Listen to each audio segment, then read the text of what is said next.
Good evening, ladies and gentlemen. Welcome to another exciting episode of the Paul Brown Show.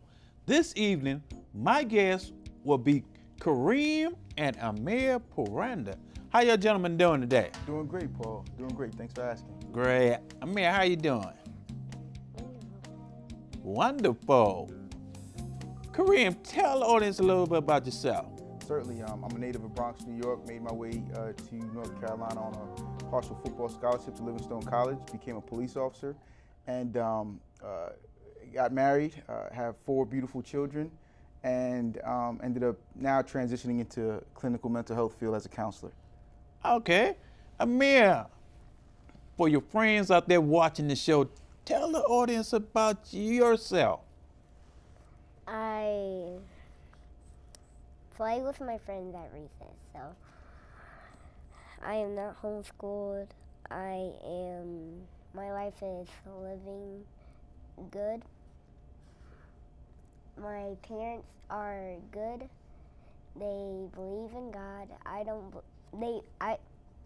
My whole family believes in God.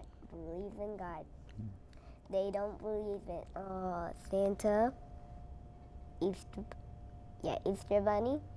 They don't believe in all of those. So. Amir, it's great. That's great. Thank you for coming on the show. Kareem, I know you're an author and a counselor. As far as an author, how long have you been an author? Actually, this is I just released my first book, so it's been a very interesting journey, one that's very new to me. It's what I call stretching beyond my current limitations and getting outside of my box of comfort. And so I created a book, or I authored a book called Breaking the Code of Silence: A Cop's Journey to Triumph and Truth, basically to talk about some of the undisclosed or undiscussed mental health challenges that police officers face while they're in the line of duty. Why do you feel this is a big issue, especially being that you were a prior police officer? Oh, certainly, Paul. That's a great question. One of the reasons I think this is a necessary topic to discuss is because when I was a police officer for 8 years, one of the things I've noticed was officers behaving in ways that compromised their ability to perform the job in an effective way. I noticed officers struggling with emotional challenges, what I've now discovered were burnout symptoms, symptoms associated with irritability, cynicism, apathy, pessimism, low morale, and these things contributed to how officers perform their line of work, including myself. Mm-hmm. And it wasn't until I entered into the clinical mental health program that I was able to discover that there was a definition for these symptoms. When I was in law enforcement, I subscribed it as the law enforcement culture. It was deemed a part of the culture. So it's something that I believe officers have accepted as just being a part of the line of work, not realizing that it is a symptom of some type of diagnosis associated with mental health disorders. Being that you were in this profession, how were you able to deal with some of the things that a police officer goes through on a daily basis? That's a great question as well, Paul. I wasn't able to deal with it, and that's why I wrote my book. And it's amazing because for years after I went through my ordeal, and I'll get into that here in a second, I struggled with learning or identifying ways to tell my story. In fact, when I was in law enforcement, I began dealing with burnout, I would say about approximately 4 or 5 years into the profession. And like I said before, I'm an 8-year veteran, former police officer, but 5 years in, I started experiencing the depression and certain type of emotional challenges that I didn't know how to articulate or explain. And it wasn't until, like I said, I got into the counseling program that I was educated on what these symptoms in fact were. But prior to that, I had suffered or gone through some experiences such as lawsuits and such as circumstances where I was even arrested for using excessive force as a police officer upon my departure from the profession.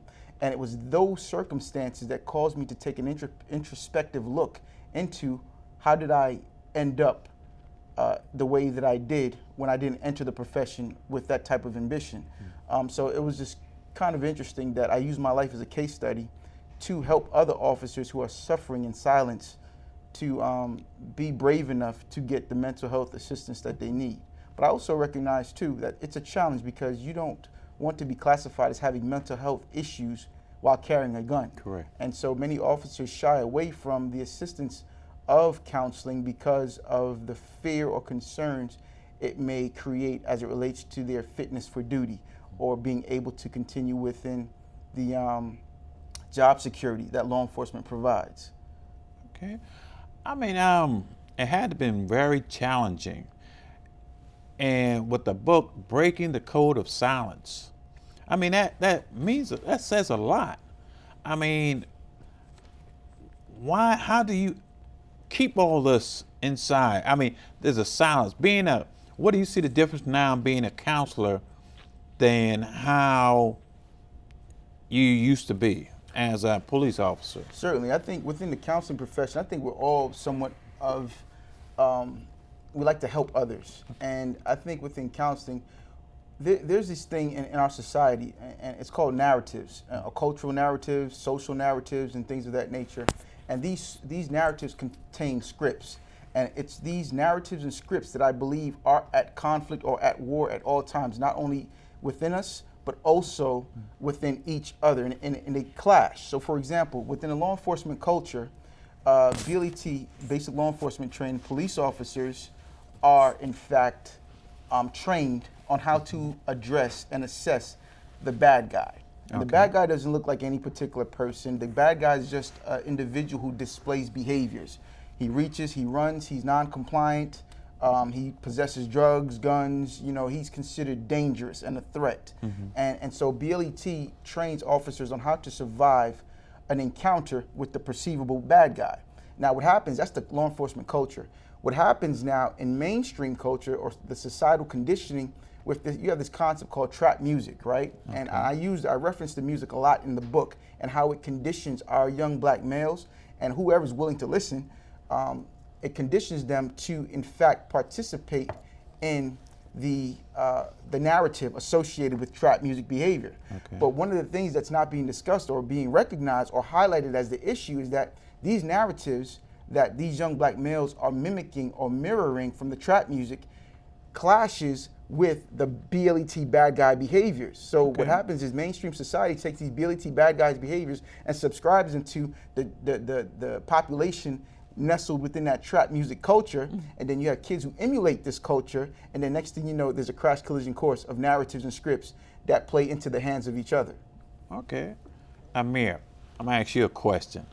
How does it feel like having a father who's an author?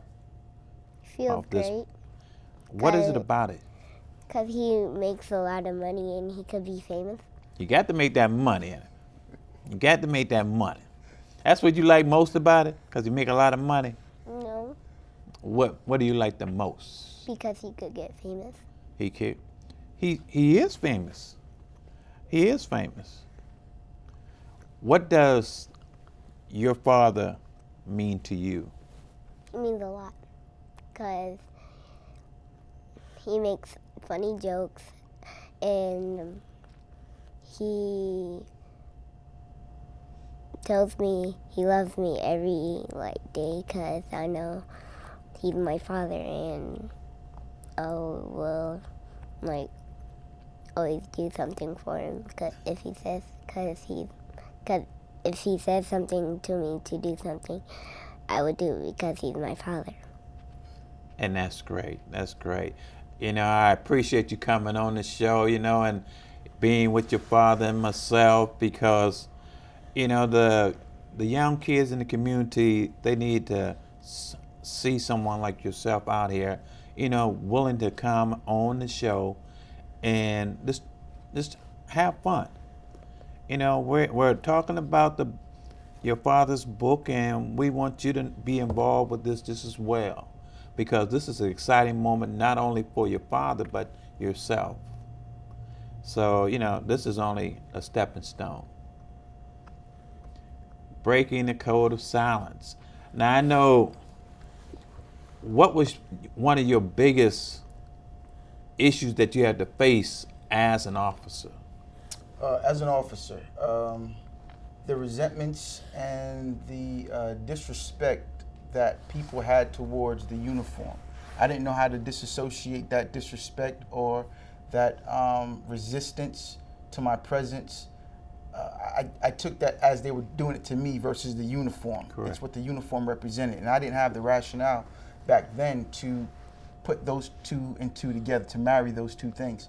And I think that contributed to my burnout, because I entered into law enforcement with the desire to help the community, to create programs and initiatives that would better the underserved population.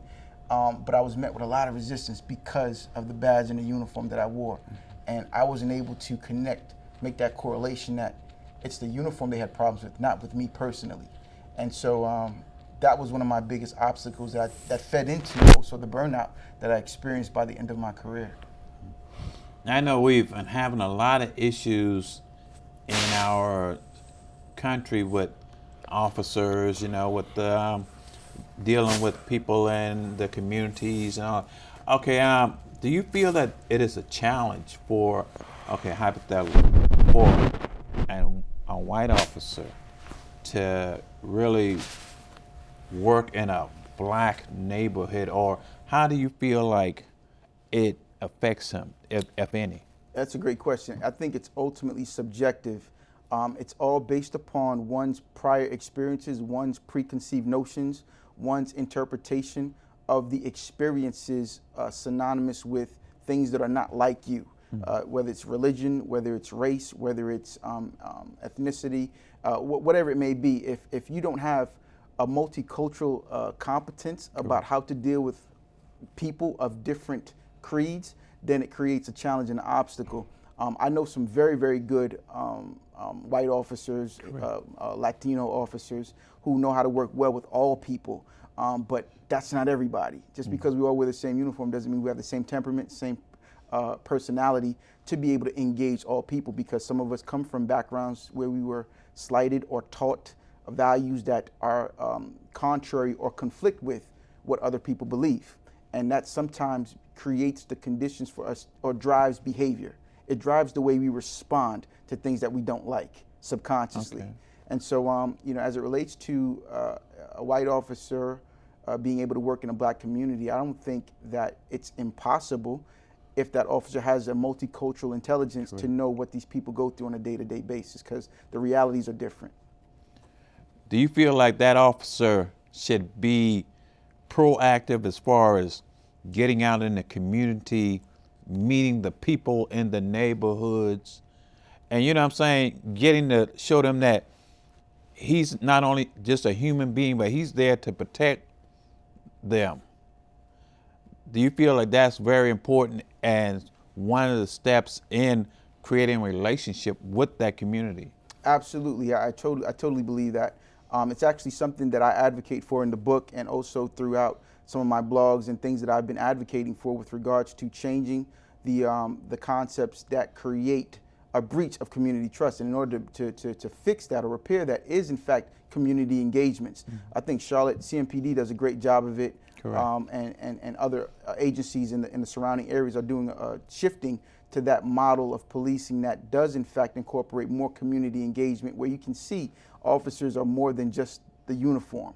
And the uniform itself has no power until that individual, that officer, that human being puts it on. And then they become a reflection of whether or not that uniform is good or bad. But I definitely think getting out into the communities, doing volunteerism, working at the homeless shelters, meeting the people who are on the ground level continuously is, in fact, a way to create a bridge that gap that currently exists in terms of relationships.